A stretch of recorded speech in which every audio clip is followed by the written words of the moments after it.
হয় নমস্কাৰ, মই উপস্থিত আছোঁ ৰঙিয়া পদুম পুখুৰী উদ্যানত। আজি মোৰ লগত উপস্থিত আছে ৰঙিয়াৰ এজন বিশিষ্ট কবি তথা এজন চৰকাৰী অধিবক্তা মুনীন শৰ্মাদেৱ। তেওঁৰ পৰা কিছু আমি আজি কবিতা শুনিম। আগন্তুক ৰঙালী বিহু সেই উপলক্ষে তেওঁক এটি কবিতা লিখি উলিয়াইছে। অলপ পাঠ কৰি দিব নেকি? দিম। তাৰ আগতে সদৌ অসমবাসীলৈ, যিহেতু আমাৰ অসমীয়াৰ হিয়াৰ আমঠু ৰঙালী বিহু, বহাগী উৎসৱ, এই উৎসৱৰ কাৰণে ল'ৰা বুঢ়া সকলোৱে আনন্দতে মতলীয়া। এতিয়া বিহুৰ বতৰ, মেঘেও গৰ্জি আছে, আকাশেও বিহুৰ শুভেচ্ছা আমাক জনাইছে। গতিকে মই বিহুবলীয়া ৰাইজলৈ শুভেচ্ছা জ্ঞাপন কৰিলোঁ।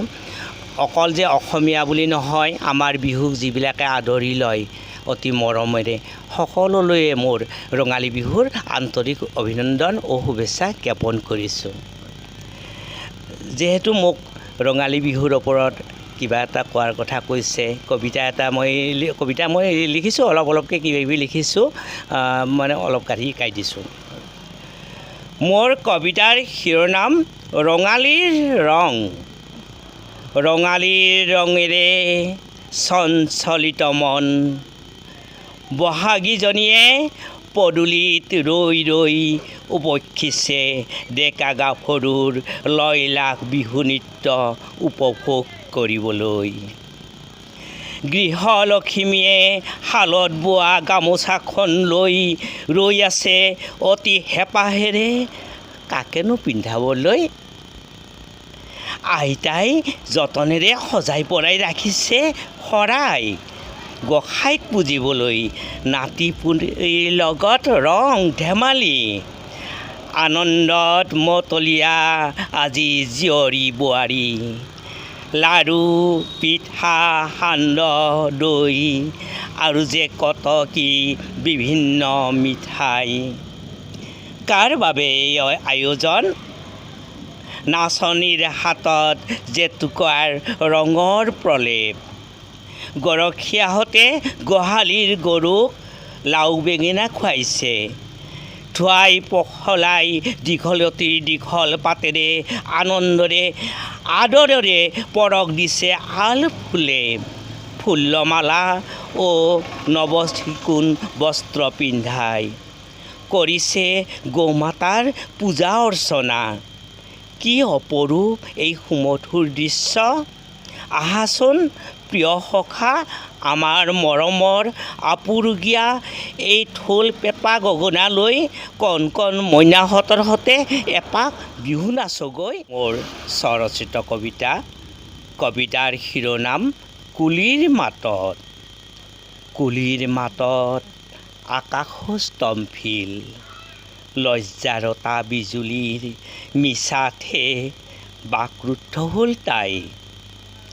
বাউলী বতাহীজনী যদিও আহিল আশংকিত, তাই কিজানিবা ধৰাৰ ৰোষতেই পৰে।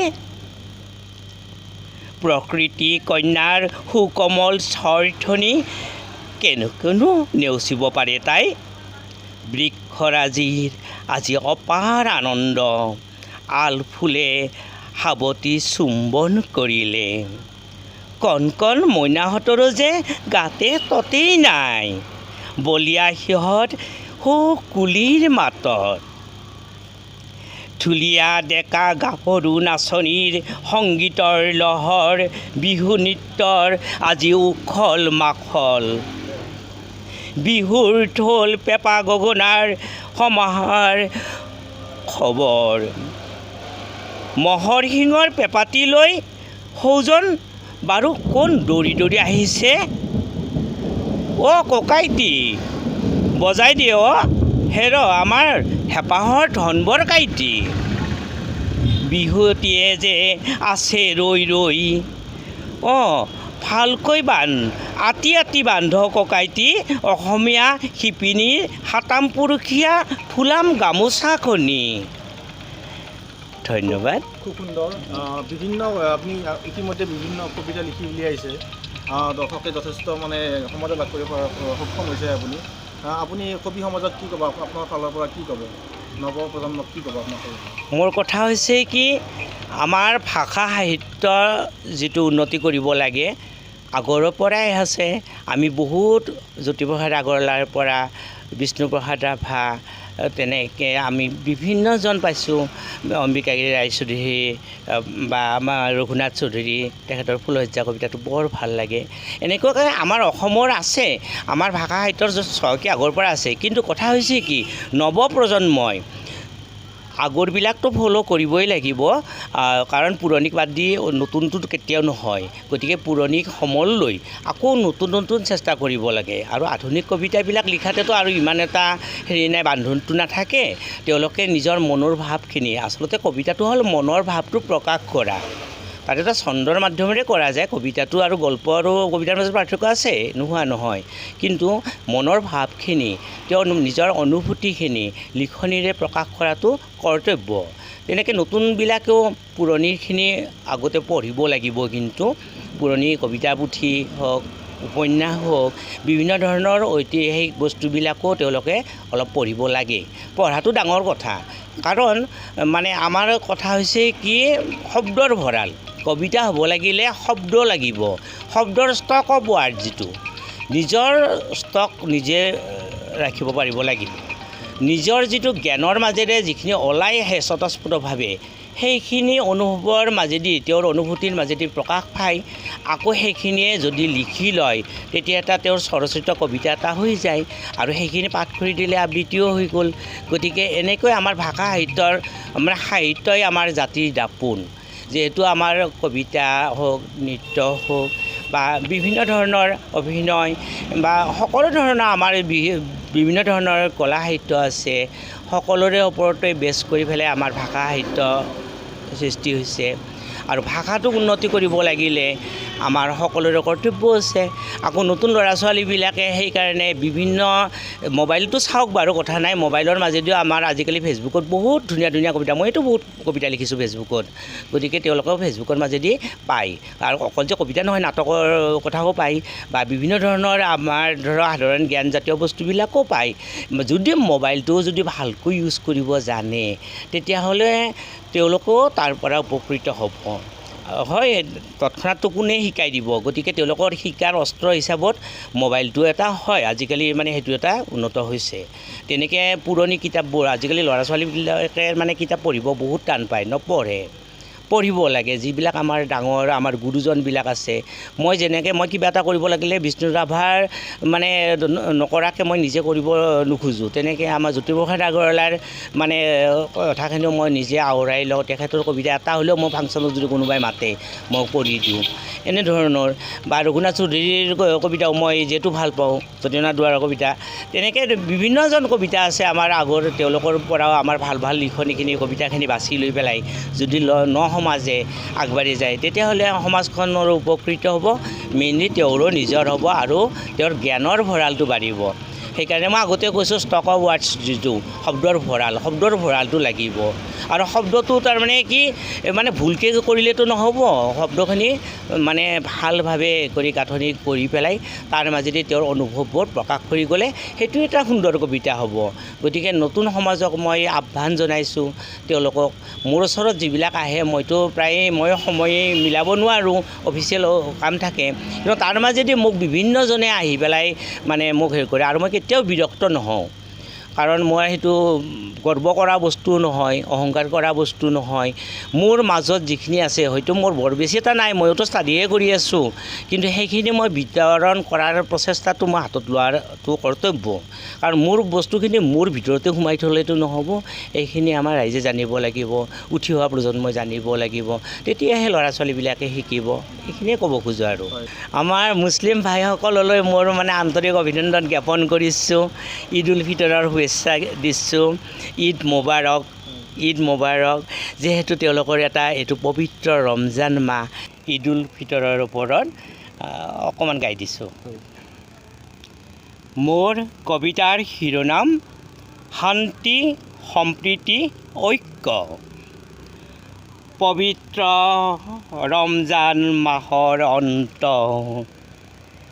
ঈদ উল ফিতৰ, ঈদ উল ফিতৰ, ঈদ উল ফিতৰ। ঈদ মোবাৰক, ঈদ মোবাৰক। নাই ভেদাভেদ ধনী দুখীয়াৰ, নাই কোনো গৰ্ব অহংকাৰ, একতাৰ দলেৰে সাঙুৰা, এয়া যে সুখৰ ভাতৃ ভগ্নীৰ মৰম, চেনেহৰ আন্তৰিক মিলন। হাঁহি ফূৰ্তি ৰং তামোচা, চৌপাশে আনন্দৰ মেলা। জ্ঞানৰ আলোকেৰে উদ্ভাসিত হয় ধৰাৰ জননী, নীলিম আকাশে বিৰাজে চন্দ্ৰমা, দিলেহি জাননী পবিত্ৰ ঈদ উল ফিতৰৰ। অনেক তৰাৰ জিলিকনি, তাৰ মাজে জোনাকীয়ে মাৰে চিকুণ হাঁহি। মৃদু মলয়াই যাচে সুখৰ বাতৰি, মন প্ৰাণ উঠিছে নাচি, ঈদ মোবাৰক, ঈদ মোবাৰক। ইছলাম ধৰ্মী মুছলিম ভাইগণৰ এয়া যে পবিত্ৰ আনন্দৰ উৎসৱ, কঢ়িয়াই আনে ঐক্য শান্তি সমন্বয়। নাই কোনো ভেদাভেদ, নাই উচ্চ নীচ, শান্তিৰ সুন্দৰ বাৰ্তা বিয়পাই চৌদিশে। ধন্য ধন্য হে ভাইগণ, ই যে পবিত্ৰ ৰমজানৰ সমল। সবে মিলি হয় ব্ৰতী, সত্যকে সাৰথি কৰি, লক্ষ্য কেৱল ভালোবাসা মংগল সাধনা। মিতিৰ কুটুম্বৰ মহামিলনৰ অপূৰ্ব চানেকি, ধন্য ধন্য ঈদ উল ফিতৰ, ধন্য ধন্য পবিত্ৰ ৰমজান, ঈদ মোবাৰক, ঈদ মোবাৰক। শান্তি সম্প্ৰীতি ঐক্য, লক্ষ্য হওক অনৈক্যৰ মাজতো ঐক্য। সমন্বয়ৰ পথেৰে আহা যাওঁ আমি আগবাঢ়ি, শান্তিৰ বাৰ্তা যাওঁ কঢ়িয়াই, নাথাকিব আমাৰ মাজত অন্যায় অবিচাৰ। মহামিলনৰ গীত ৰচি একমনে শুদ্ধ চিত্তে, আহা আহা ভাতৃ ভগ্নীগণ, আমি হওঁ অগ্ৰসৰ। নিজ নিজ ধৰ্ম ও নিজ নিজ কৰ্মৰ মাজেৰে সত্য সুন্দৰক সাৰোগত কৰি ৰাখোঁ আহা জননী জন্মভূমিৰ সন্মান। আত্মসংযম, অটল বিশ্বাস, ধৈৰ্য আৰু সাহসেৰে, সত্য নিষ্ঠাৰে নিজস্ব জ্ঞান গৰিমা প্ৰচাৰো, বিবেকৰ শুদ্ধ নিৰ্দেশেৰে সবে মিলি একতাৰ দলেৰে সাঙুৰ আহা। মূলতঃ আমি মানৱ, আমি যে বিশ্বমাতাৰ সন্তান। মানৱীয় প্ৰেমেৰে জনতাৰ সেৱাত ব্ৰতী হওঁ আমি, আহা সবে মিলি গাওঁ মানৱৰ জয়গান। ঈদ মোবাৰক, ঈদ মোবাৰক, ঈদ মোবাৰক।